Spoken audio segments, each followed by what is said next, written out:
Ya, oke guys. Assalamualaikum, balik lagi dengan Jaki. Hari ini tanggal 5 Desember pukul 19 lewat 2 menit. Gue mau bahas ANJT yang kemarin sempat tertunda karena ada ramai-ramai Pak Prabowo.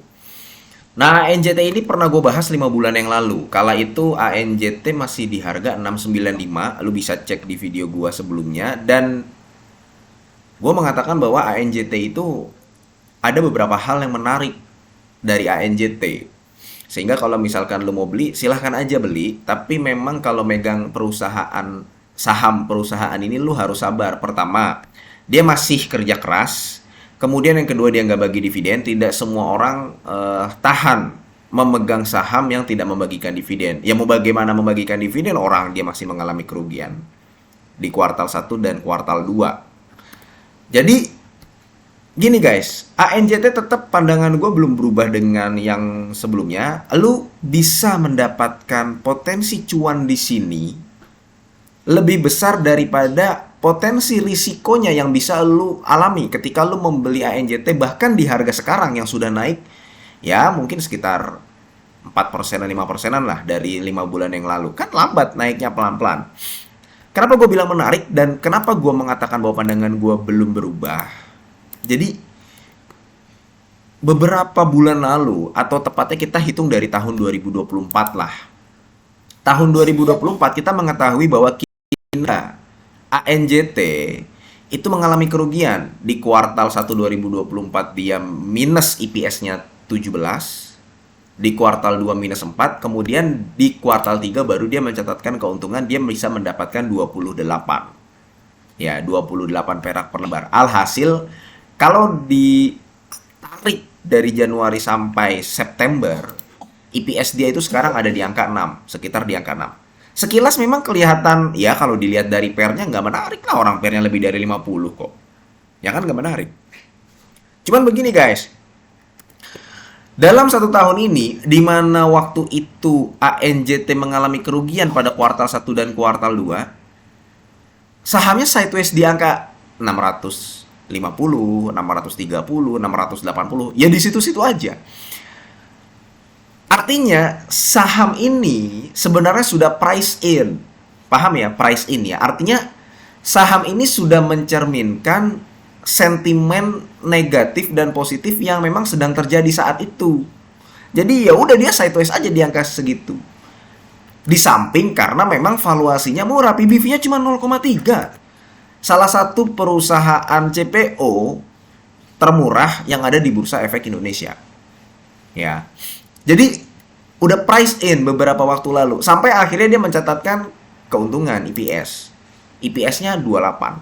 Nah, kenapa tadi gua katakan si ANJT ini masih kerja keras? Dia nggak bisa lah kalau misalkan dibandingkan dengan Astra Agro Lestari, kemudian Smart, tahu Smart ya, kemudian TAPG dan sebagainya.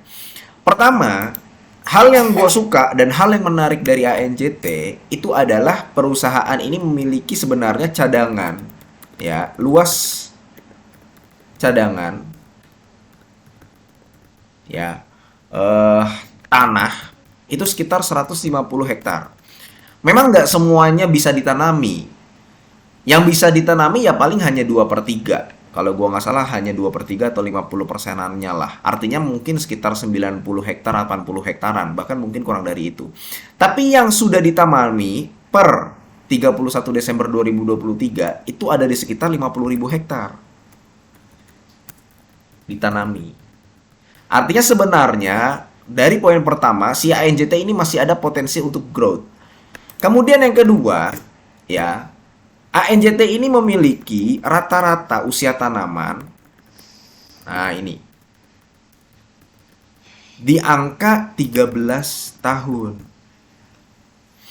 Di angka 13 tahun. Jadi waktu beberapa waktu lalu gue bikin video soal CPO ya, industri CPO.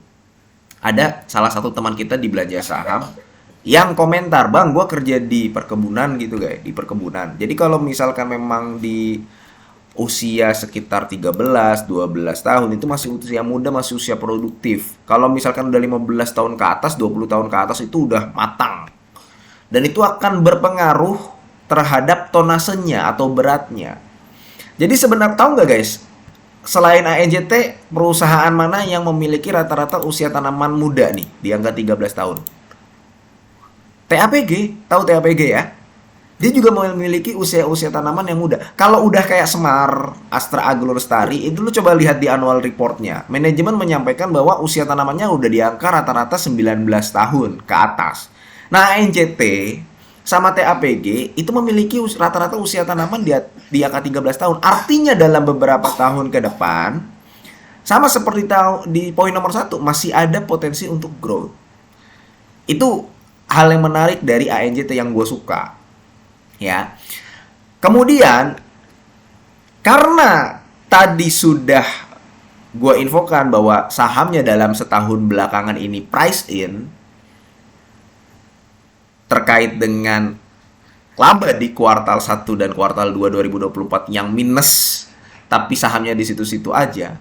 Artinya kalau misalkan kita membeli dan dengan didukung data bahwa si PBV-nya adalah 0,3 loh guys, ya, risiko penurunnya sangat terbatas. Tapi ingat poin ketiga. Nah, ini poin ketiga nih guys. ANJT sebenarnya bisa loh mencatatkan EPS per kuartal 20 perak per lembar. Ke depan apabila industri CPO meningkat, dan kita tahu ya saat ini di kuartal 4 lagi meningkat loh guys, dan lu nanti jangan kaget kalau misalkan beberapa perusahaan-perusahaan yang bergerak di industri CPO labanya itu sedikit meningkat.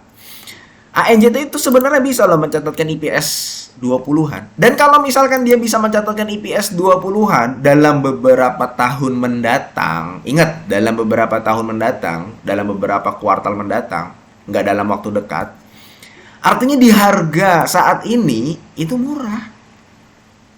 Kayak gitu guys. Jadi itu hal-hal kenapa gue menyampaikan bahwa ada peluang ANJT sebagai saham yang bisa memberikan keuntungan dari capital gain di beberapa waktu mendatang. Kayak gitu guys. Bisa nggak sekarang masih masuk? Masih bisa sebenarnya. Masih bisa karena kan dia belum naik jauh. Secara year to date aja dia baru-baru masih turun sebenarnya. Dia pernah naik ke angka 750. Sekarang aja udah mulai naik, respon pasar terkait dengan kinerja dia di kuartal 3. Tapi kita kan nggak tahu nanti kuartal 4 ternyata hasilnya lebih bagus dari kuartal 3, sahamnya bisa naik lagi. Oke guys, mudah-mudahan video ini bermanfaat dan semoga lo sehat selalu sehingga kita bisa bertemu kembali di video-video selanjutnya. Ini bukan ajakan jual beli. Gua akhiri, wassalamualaikum warahmatullahi wabarakatuh. Sorry guys kalau misalkan ada beberapa kali anak gua di belakang ya.